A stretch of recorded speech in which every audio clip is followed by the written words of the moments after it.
Hello class, आप सभी का स्वागत है मेरे यूट्यूब चैनल पे। आज की वर्कशीट रहेगी हमारी हिंदी की वर्कशीट नंबर 77।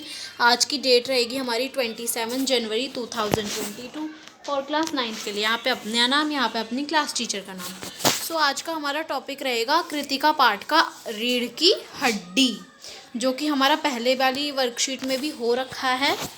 रीढ़ की हड्डी एकांकी का उद्देश्य है समाज में व्याप्त स्त्रियों के प्रति रूढ़िवादी मानसिकता पर प्रहार करना, जिसके कारण आपने पिछले कार्यपत्रक में देखा कि घर में लड़की को देखने आने वाले हैं, इसलिए घर में सभी लोग उसकी तैयारी में परेशान हैं। लड़की के माता पिता को भी उसकी शिक्षा और गुणों पर कम विश्वास है, इसलिए लड़की को सजा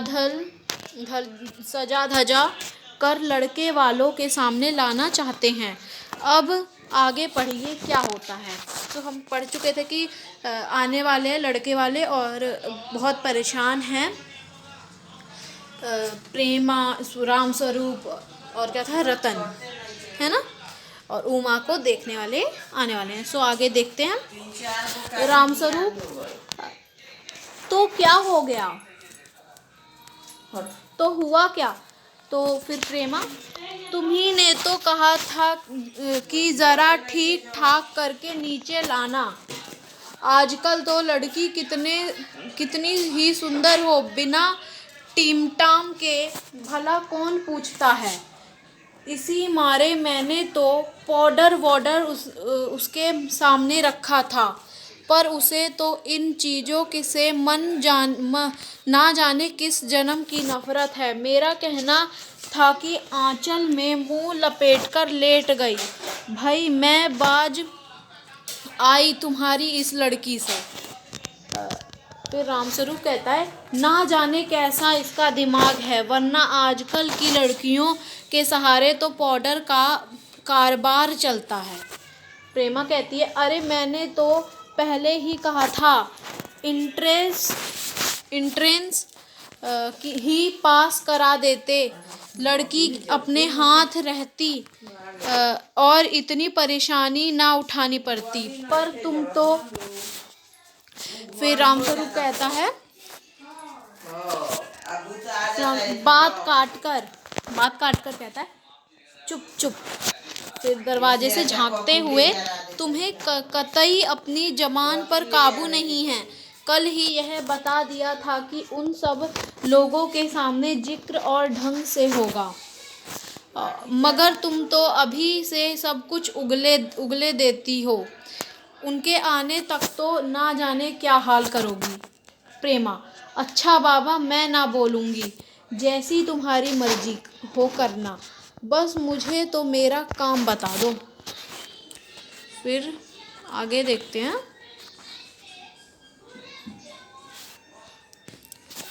रामस्वरूप, तो उमा को जैसे हो तैयार कर लो, ना सही पाउडर, वैसे कौन बुरी है, पान लेकर भेज देना उसे, और नाश्ता तो तैयार है ना।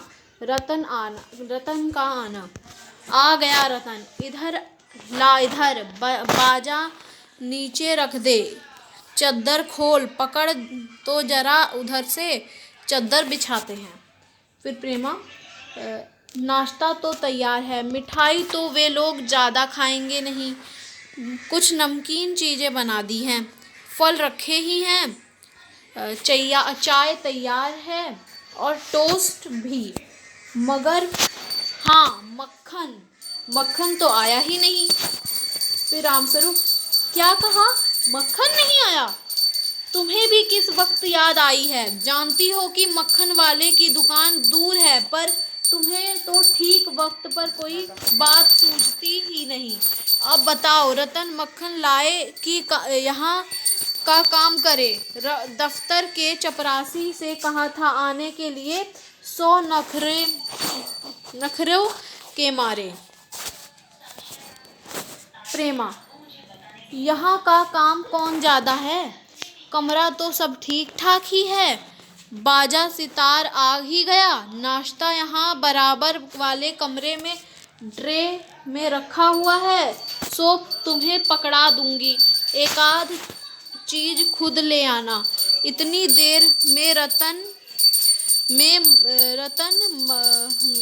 मक्खन ले ही आएगा।